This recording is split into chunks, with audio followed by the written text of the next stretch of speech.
Today, I wanted to talk about a fun and quirky little time in gaming that most people have probably forgotten about nowadays, and that is the time and concept of same name, but different game. Those that don't know, I grew up with the PS1 and grew up mainly during the PS2 generation. So I was there for a lot of these instances. Obviously, this one came a bit later, and this is actually one of the examples that came towards the end of this era. But since I'm holding these right here as my, first example, I guess we'll kind of go ahead and go over this. So first, we'll go over the console port. You had the Wii, Xbox 360, PS3, and PC version of Spider-Man Shattered Dimensions. And essentially, this was like a level-based game where you would play as one of the 4 Spider-Man that were featured in this game. And funnily enough, this was actually one of the first attempts at like a Spider-Verse type story where you had Spider-Man 2099, the Amazing Spider-Man, Noir Spider-Man, and Ultimate Spider-Man. And basically throughout the game, you would alternate between each of these Spider-Men. In one level, you'd be playing as the Amazing Spider-Man, and the next you'd be playing as a different one. And the game was kind of set up in these sets of levels where you'd go through and play as one of the Spider-Man in 4 sets of levels. You get one of the parts of the tablet,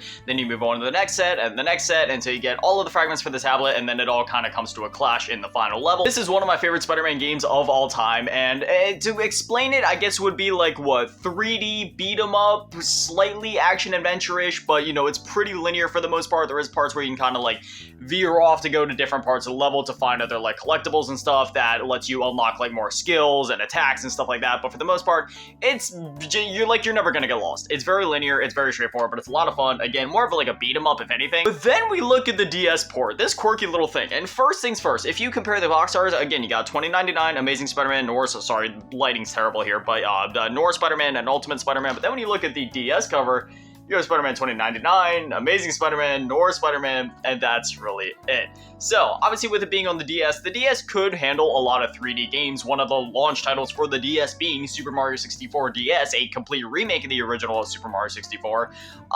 This, instead, is actually a 2D Metroidvania, and in some aspects, it's hard for me to pick a favorite. I love both of these for different reasons. I played both of them when they launched, and it's one of those things where it's like some days I'm like, oh, I want to go back and replay this one, but then other days I want to go back and replay this one, because again, this is a 2D Metroidvania, and in classic Metroidvania fashion, you're going to be exploring the entire map, you're going to be trying to fill it out, trying to find new upgrades in the world, and as the game goes on, you get new abilities, like the more you defeat bosses and stuff, you get more abilities for each of your Spider-Man. Some abilities only go for one Spider-Man, and some abilities, go across all the Spider-Man. Spider-Man, saying Spider-Mans as in a plural, like Spider-Men, just, I don't know, am I the only one that thinks that sounds a little weird? But for example, as the game goes on, you'll find health pickups that'll expand your health.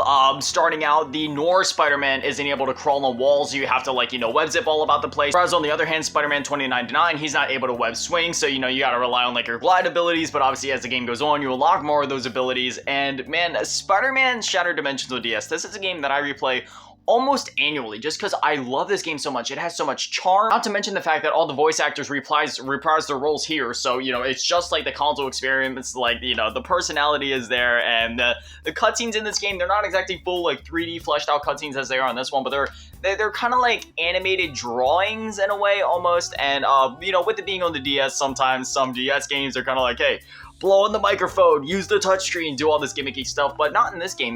There's a couple mini games on the touchscreen, but it's only in between levels, so, and at that point, it's not even necessarily a situation of, oh, they're making you do like a gimmicky mini game. Instead, if I could guess, it's probably because they're trying to disguise a loading screen, because when you play this game, there is 0 loading screen. And another cool part about this game is that it's not just like, oh, it's the same world, but there's a Noir version of it and a 2099 version of it. No, it's 3 completely different worlds, and they are so massive. There's so much to explore, there's so much to do, and despite the fact that I 100% in this game so many times back in the days, I'll never forget, I was on a road trip with my grandmother. We had to go a couple states south because my grandfather was in the hospital at the time. He was very sick, but I'll never forget, we were in Virginia, we were staying at a hotel, and we decided to go to Target, and I saw this on the shelf, and I was like, hey, I got some vacation money, and then I asked my grandma, I was like, hey, I got some vacation money, is it cool if I get this? She was like, yeah, go ahead, pick it up. So then I got it, and I'll never forget going back to the hotel, opening this game up for the first time, playing it on my DS, and just I didn't beat it in one night, but I did get through a good percentage of it in that night. I spent hours just playing this game, and I'll never forget the next day and just the entire trip home, just playing this game nonstop, beating it for the first time. Even after I beat it, I went back in, played it again, 100%ed it multiple times, as I said, across multiple different profiles, and I'm constantly going back to it to this day, and honestly, at this point, I think think after I record this video, I might pop it in and go in for another 100% run, just because it's that much fun. If you've only played the console version and you never played the DS version, please give this one a chance. It is so good, so underrated, not enough people talk about it. But now we move on to the next exhibit, and you know, I didn't want to grab all the games off my shelf, so I just kind of had these as physical examples. The rest of these, I actually do have these in my collection. I just, again, didn't feel like grabbing everything and bringing it out. But the next one I want to talk about is Spider-Man Web of Shadows. Because once again, it's a very similar-ish situation. So on the Wii, the Xbox 360, PS3, and PC, you have this 3D open-world action-adventure game, you know, whatever you want to call it. Beat 'em up. I don't want to say too much about Web of Shadows, because that is a game where there's a lot happening in the game, and the less said about it, the better, just from like a spoilers perspective. But the combat in that game, let me just say first things first, the combat in that game is absolutely insane. It's almost like DMC meets Spider-Man in a way, not necessarily with like the hack and slashing bits, but it's just like with how fast the combat is and how reliant it is on combos and just like all these flashy attacks and stuff like that. But obviously in the main game, it's all about like, you know, your decisions and stuff like that, where there's going to be certain parts of the story where you can make a decision as Red Suit Spider-Man, which is like the quote-unquote good choice, or, you know, the bad choice as Black Suit Spider-Man. And ultimately, the decisions you make will have an outcome by the end of the story as to what ending you get, whether it's the good ending or whether it's the bad ending, or, again, I don't want to spoil it because I know not as many people have played this compared to other Spider-Man games. Well, let me just say, the bad ending in Web of Shadows, like the 360, PS3, PC, and Wii version, like the bad ending is just, it's so crazy, it's so outlandish, it's so out there, but I absolutely love it. It's just like, I don't know, there's something about like that comic book nerd's brain in me where it's just like, dude, seeing that what if scenario, it's just like, it's so quirky, but it's so cool. But then you have the PS2 version, well, PS2/PSP version of this game, which is actually the one that I grew up with on the PS2, because like I did have Web of Shadows for like the other consoles and stuff like that a bit later on, but the first way that I played this game was actually with the PS2/PSP version called the Amazing Allies Edition. And instead of this being some 3D open world game, this is actually, it's not necessarily a 2D, it's not like a Metroidvania, it's a 2D game, but it's not like a Metroidvania like the other one we were talking about, which there is a Metroidvania version of this game, which we'll talk about, but instead it's like a 2D, not really a platformer, but just like a linear action 2D game. Think along the lines of almost like Mega Man, where Mega Man, yes, it is, that is more of like a platformer, I guess you could say, but it's more about like the action and stuff like that, and the skills and the abilities you get from the different bosses. It's sort of like that, less of the Mega Man elements though. You're just kind of, you know, kind of traversing, jumping, crawling occasionally, just, you know, traversing the levels. But in this game, I mean, it's pretty simple. It's a 2D beat 'em up, but it's a lot of fun. There's very little actual dialogue in this game, like voice dialogue. Most of it is just like text walls and stuff. But in these text walls, you're forced to make decisions way more than in the other versions of the games. That being said, the decisions that you make have much less of an outcome or an impact on the story compared to the other versions of the game, but you do have to make these decisions much more frequently. Like when you're talking to certain characters, are you gonna, you know, make the red suit decisions, then you get the information that you need, or are you gonna go the black suit route and threaten the person that you're talking to, which could then maybe scare them off and therefore they won't give you the information you need, so then you need to go search somewhere else in the room to look for a certain password to open a certain door. Like there's a lot of cool and small little details and different dynamic elements like that in this game. And again, I've always loved this version of the game for some reason, even though it is just like a 2D kind of like beat 'em up action game. I always just felt like there was something about the tone in this game where it's like, sure, you know, the next, at the time, the next gen console versions, like obviously that game was, you know, rather gritty. You see like the opening, it's memed to death all the time with like the piano music of Spider-Man looking real sad. But this one, it also had like that edgy tone to it, and I always loved that. It also has like the same voice actors for like Spider-Man and stuff like that in the game, so you know that personality is still there in that respect. The one thing I will say about the game is that like the ending, again, not gonna spoil it, but if you've seen the ending to this game, you know what I'm talking about. And in fact, even if you haven't played the game, I could probably recommend looking up the thing for the ending, just because it's like, oh, okay. And the reason that the game is called the Amazing Allies Edition, it's literally just for one feature in the game where there's like this bar at the top, and before you go into a level, you can choose like what allies you want to take in with you. So say you want to take in like Professor X, Sandman, and Wolverine, you press circle, and then a PNG pops up on the screen of like their face, and then like a giant screen wipe attack comes through. And that's it. You don't actually see their character models in game. It's just a PNG flashes and then a screen wipe, and then that's it. There is also other abilities you can get, like healing and more damage and, you know, temporary invincibility and stuff like that. But yeah, personally, it never really disappointed me back in the day. I always had a lot of fun with the game, and, you know, I still have a lot of fun with the game. That's another one where both on my PS2 and my PSP, I'm revisiting it constantly, Is there a bit of nostalgia there? Yes, obviously a lot of nostalgia, but at the same time, it's just, they're fun games. And then we move on to the DS version, and similarly to Shattered Dimensions, as we were talking about, Spider-Man Web of Shadows on DS is a 2D Metroidvania. Literally everything that I said about Shattered Dimensions applies here, aside from the multiple Spider-Man elements. So it's 2D Metroidvania, except there's only one world this time, since it's only one Spider-Man. You can switch between the red and the black suit, and similar to before, you're just trying to fill out the map, upgrade your character, you'll defeat certain bosses, get more abilities that you can be used earlier in the game. It's literally the exact same developers, exact same engine as Shattered Dimensions. Obviously, Web of Shadows came out first, but you know what I mean. It's like it runs on the same engine as all that, so most of it still applies. There is those like decision-making parts too, where it's like, hey, at this point in the story, you can help out this character, or you can help out another character, which will determine what boss fight you get, and like who you fight, and who says what, and who you end up teaming with. Again, not gonna spoil anything, but it's actually really cool and really dynamic. One thing I will say though is that one of the boss fights towards the end of the game, man, on my first playthrough, I do remember I wasn't exactly prepared for that boss fight, so it was a little spongy, it was a little difficult, but as long as you like properly prepare and you like thoroughly search the map before that point in the game comes, you'll be alright. Regardless, no matter what version of Web of Shadows you go with, you can't go wrong. They're all amazing in their own ways, and again, same name, but they're all completely different games. Next up, we got SpongeBob Battle for Bikini Bottom. So obviously, on like the PS2 and the GameCube, you got this awesome 3D platformer adventure game. It's got all this wonderful charm and stuff like that, and I mean, there's not much that I could say about SpongeBob Battle for Bikini Bottom that hasn't been said before.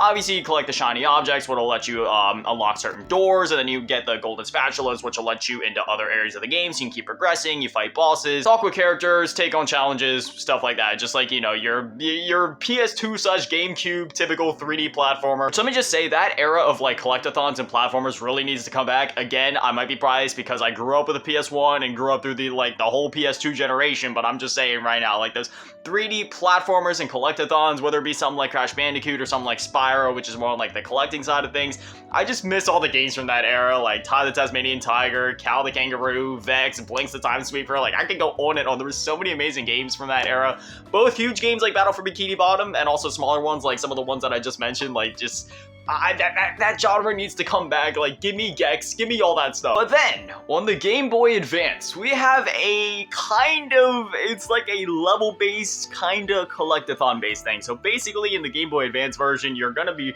going through the levels. It's sort of kind of linear, not really. The levels themselves are very open-ended, but the goals are linear, if that makes sense. So it's like you're gonna be accomplishing the goals in the same ways. It's just what order you're gonna do it, because you need like a certain amount of spatulas to end the level or to complete the level or whatever, and then it's just kind of up to you to what order you want to go get that stuff in. And then there's going to be a lot of times where you need to go to different screens in the level, because it is one of those games where it's like you go through a doorway and it kind of takes you to like another screen. So in some levels, you're going to need to go get the seahorse, so then you can ride the seahorse, because once you jump off the seahorse, it gives you a bigger boost to your jump than you would have otherwise, and you can reach a certain spatula or reach a certain thing. And then, it's very puzzle based as well. It's like a open-ended, puzzle-based, 2D, platforming, collectathon game. I really like the art style of play here too. Obviously, it was on the GBA, and a lot of those games had a very similar art style to things that you would have seen on the SNES, that 16-bit art style. And yeah, it looks really good here. The animations are pretty solid.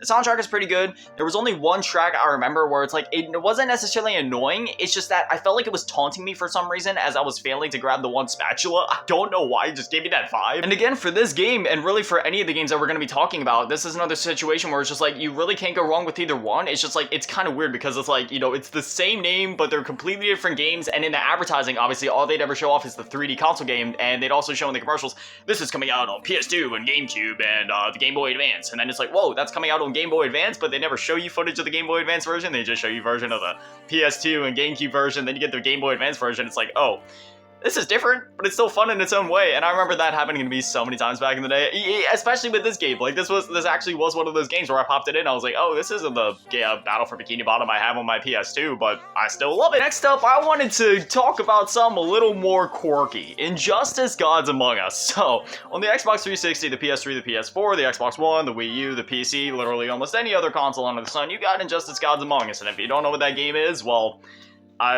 crawl out from the rock that you've been living under. So Injustice Gods Among Us is essentially Mortal Kombat with DC characters. There's really not much else to say about it. You got your crazy super moves, which are kind of like iconic to the Injustice series now at this point, where it's like X-rays, but even more brutal, yet they do less fatal damage since it's a teen-rated game. But then you have the mobile versions of these games, and these are essentially like The first game specifically. Right now I'm just talking about the first game. We'll talk about the second game then, which I don't really like the second game's mobile version. In fact, let me just tell you this.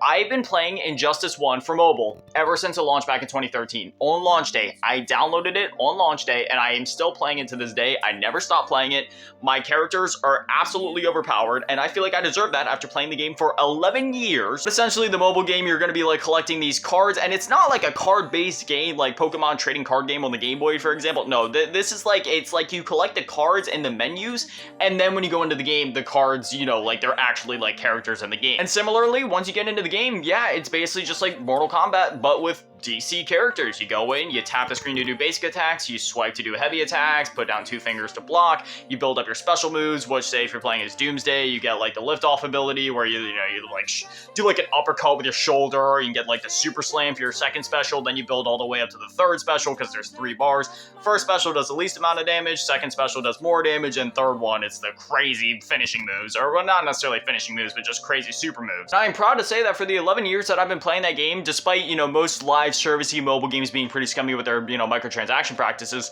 I've never had to spend a single cent on the game, and I never felt like I was at a disadvantage for not doing so. It's very fair with the way that it hands out its currencies, its characters, the way that the XP rates are, and they do like double XP events very often. They do weekly challenges, which is one of the reasons that I keep playing so consistently, is because like every week there's a new character to go for. I mean, obviously at this point, you know, they're kind of like in a cycle of like what characters being put into it. Like they're not actively adding new characters, but there's so many characters that have been put in through the challenges where it's like it takes an entire like 2 years almost for them to get through an entire cycle before the characters come back. So, you know, there's a lot of longevity there. Then you have the online mode, which seasons reset every single week, along with the challenge mode. The challenge mode resets every week as well. But then in the online mode, there's still players playing that to this day. You can unlock other characters there, and it's just crazy because it's like this whole other game. And in some ways, I would say like the mobile version, I mean, considering the fact that I've been playing it for 11 years, I'd say it's almost like more replayable in a way than the console versions. And then when we look at Injustice 2, again, on the console side of things, it's sort of like this Mortal Kombat type game, except with DC characters. You got all the fun combos, all the crazy super moves.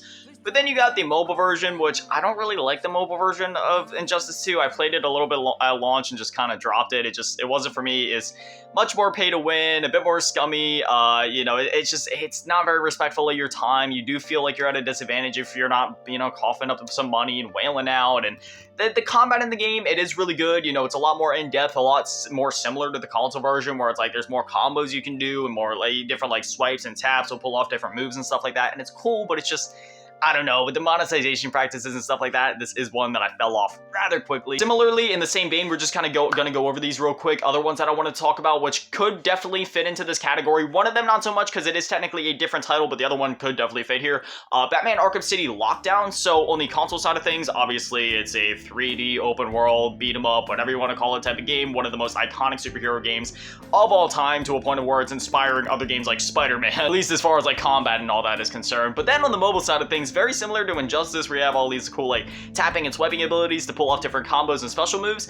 They released one like that, except it came out years before that, called Arkham City Lockdown. This was another one that I actually bought at launch, and I still have downloaded on my devices to this day, but this one was always a lot of fun. Like, it had its own dedicated story mode and its own boss fight. This game was always insanely satisfying to play. You had all this different equipment and gear you could use between like the shot gloves and the smoke grenades and the batarangs, and it was always fun just fighting off these goons and stuff. And then obviously in 2013, we got the prequel game Batman Arkham Origins, which on the consoles, very similar to the other Arkham games. Again, 3D, open world, action, beat 'em up, exploration type game. But then on mobile, it's essentially the same situation as Arkham City Lockdown, where it's like, you know, you're swiping to do the different combos, you have the different gear. It's essentially just like Arkham City Lockdown, except it's like a newer version of it. And again, this is another one. This one actually released for free, because Arkham City Lockdown was like $5, but this one was actually free. And again, this one actually wasn't even like scummy or anything like that. It was just a lot of fun. You go in, you beat up goons, there's different bosses you can take on, and yeah, this one was a lot of fun. Both Arkham City Lockdown and Arkham Origins, the mobile versions, have been delisted at this point, and it's really a shame because they were a lot of fun to play. Next up, some other ones I wanted to talk about, just other like general things from like the early 2010s that I kind of just wanted to lump into one category. So we had like Captain America Super Soldier, which was like on Xbox 360, PS3, it was like one thing, and then when you look at the Wii and the 3DS version, those two were literally the same thing as each other. They were just, I don't know if they developed the 3DS version, then ported it to Wii, or put it from the Wii to the 3DS. It really could have went either way. And then we had the DS version, which was like a 2D, again, sort of like a Metroidvania action game, even though the console version is like 3D games. And then we had Thor, where we had the 3DS, mobile, and Wii versions, which were all the same. And then we had the Xbox 360 and PS3 and PC versions, which were all the same. And then we had the DS version, which was, again, like a 2D, like beat 'em up of sorts with a really cool cartoonish art style. It's just funny because like the DS was obviously capable of 3D graphics, but there was a lot of times where developers would just be like, hey, let's just do a 2D game. And you know, that's not a bad thing. I love 2D games. And in most times that actually like worked out very well because, again, for somebody like me where it's like, hey, you know, I was already playing these games on their console counterparts at the time, so being able to essentially have the same game but a different take or version of it on the go or just, you know, on a different platform, I always thought that was so cool. It's one of those things where I made a video a couple weeks ago called I Miss Handheld Gaming, and this is one of the reasons that I miss these handheld devices is because you got so many different and unique experiences on these handhelds that you don't get with something like the Nintendo Switch or the Steam Deck OLED or the ROG Ally, because nowadays it's like, oh, it's console or PC gaming on the go, and while for some people that's cool, I really do miss these era. And again, it's one of those things where it's like, sure, it was probably just a product of its time to where the devices were underpowered, so they had to just work with what they had. But I miss experiences with this again, because again, with something like Thor, it's like, oh, 3D action beat 'em up game on the Wii and the Xbox 360 and all that, but on the DS, you get this 2D action, like super crazy beat 'em up where there's just all this crazy stuff going on screen. Another one I really wanted to highlight was the Lego games, because obviously we'll go with like Lego Star Wars: The Complete Saga, for example. On consoles, on literally any console, it's all the exact same thing. It's just, you know, the typical Lego formula. And for the most part, most of the Lego games on DS were relatively the same. I mean, obviously, when you look at it, you can see like, yeah, the graphics are a little bit different, the sounds are a bit more compressed or whatever, but for the most part, it's like, it's technically a completely different game. Like, they are completely different games with different levels in some cases, but for the most part, like, it's crazy just how faithful the DS versions are, or like the mobile versions are, to the console counterparts. However, that wasn't always the case, so we'll kind of go through this sort of like in order, I guess, or at least just go from like the Game Boy Advance upward. So we had Lego Star Wars, the video game, on the PS2, GameCube, Xbox, where it was like typical Lego game right there, 3D action, whatever you want to call that. It's just, you know, whatever you want to call a Lego game. Then on the Game Boy Advance, we had Lego Star Wars, and I mean, you're seeing the gameplay on your screen, and it was definitely different. It wasn't bad, it was just definitely different. You could tell they were trying to adapt that to the GBA. And then once we got to the DS, as we were just talking about, and as you guys already saw, you know, you had like the two different versions of like Lego Star Wars: The Complete Saga, for example, and it's like, it was basically the same game, just like a different take on it, something that was stripped back just a little bit for the DS, but it was still like a very competent and fun and full experience. And then once the technology progressed a bit more, then we started to see these exact same ports make their way to mobile, but also to like the PS Vita and the 3DS, to where the same tradition kind of applied, where it's like, hey, it's very similar to the console version games, and in this instance, they actually became like very identical, except there were still differences in the level design, and they were just stripped back in general compared to the console versions. Like, there was still reason to play the, like, you know, the Wii U and the 360 version of Lego Batman 2, and then go out and buy the DS or the 3DS or the PS Vita version of Lego Batman 2, because there was still differences there. And finally, why don't we go ahead and just kind of end this on a bit of a doozy here. So Resident Evil 4, one of the most iconic and influential video games of all time. It's the game that, you know, popularized the whole third-person, over-the-shoulder gaming perspective when it comes to like third-person shooter games, and, you know, just when it comes to like horror in general, just super influential. And I mean, we've all played Resident Evil 4, right? Like, it's my favorite game of all time. I remember playing it for the first time when I was 7 years old. I've absolutely loved it ever since then. This is a game that I replay literally annually, usually a bit more than annually, like a couple times a year. Again, favorite game of all time. But another version of the game that came out back in the day, and I remember I bought this one again when it came out on my iPod Touch, and that was the mobile port of Resident Evil 4. You're seeing the gameplay on your screen, obviously, and essentially what this was, instead of being like, because I mean, to a certain extent, I guess you could call the console versions of the game level-based, I guess chapter-based, whatever, like they're split up by levels, but no, this one was actually like a level-based, like, not just split up by chapters, no, we're talking straight up just like a level-based game, and I mean, you know, in terms of the graphics, obviously it was pared back, because I was playing this again on my iPod Touch back in the day. The sounds were really compressed, there was nowhere near the amount of gore, but it was actually a pretty faithful adaptation, all things considered. It actually originated on the Zibo, which was a Brazilian console. There's a whole history to that console there. We're not going to go into it today, but the Zibo is It's a very interesting device, I'll just say that. There's a lot of games, actually a lot of parallels between mobile ports and the Zeebo, just because in terms of like power, the Zeebo wasn't much more powerful than like a handheld like that at the time. But it's surprising just how faithful this mobile port of RE4 is, and again, this is another one that I still have to this day downloaded on my device, and it's just like, you know, it's still a lot of fun, despite the fact that sure, it was pared back a bit. Sure, compared to the console port, the graphics weren't as like high quality, sure, the sounds were a bit more compressed, but again, it was like level based, and you still had like the merchant in there, like in between levels you could still upgrade your weapons, buy new ones, sell, you know, the jewels that you find throughout the levels, like putting the gems into the crowns and all that, and then selling them, and all the boss fights that you would expect. For the most part, like most of the bosses in the game are here. You don't fight like Del Lago, for example, like, you know, the boat fight, but you know, everybody else like Sadler, Krauser, U3, like like literally every other boss you can think of, El Gigante, the double El Gigantes, it's all here. Honestly, it's not hard to track down a version of this game nowadays, so if you can, I'd highly recommend giving it a shot, especially if you're like me and RE4 is either your favorite or one of your favorite games of all time. Definitely don't sleep on it, give it a shot. Anyway, I could go on with this topic on and on all day, and in fact, if you guys want like a part 2 to this where I talk about even more of these games, I'd be more than happy to do so, because there is many more that we could talk about, and many more we could go over, but we'll just kind of keep it here just so the video isn't too drawn out. But now I'd love to hear from you guys. You guys like me where you find this stuff to be rather charming, or where you almost kind of like actually miss this era? Because I know, like me personally, yeah, I miss this era, sure. Some people might say it's kind of misleading in terms of the marketing because, you know, they'd only show the console counterparts and not show like the handheld counterparts or what the version differences are, but I don't know, I just found that stuff fun, thought it was kind of quirky. Did you own any of these different versions in the game? Are you one of those people that have nostalgia for a version that isn't considered like, you know, the definitive version? Like for me, again, though, when it comes to like Web of Shadows Amazing Allies Edition, as much as I love the, you know, the more, I guess, the definitive edition of it on like 360 and all that, I have so much nostalgia for the Amazing Allies Edition, and I love that one. Same with the DS, and I don't know, it's just whatever you guys are thinking, I'd love to hear from you. But anyway, as always, massive shout out, thank you to all the Patrons and channel members, thank you to all of you in the low baller tier, and a big shout out, thank you to all of you in the mid baller tier, Mellow asking me daddy, many of the biggest shout out, thank you to all of you in the G tier, run events, channel, cheese girl, thank you guys so much, you guys are literal legends, I love you. Thank you guys for watching, have an amazing day, stay beautiful, I love you all, peace.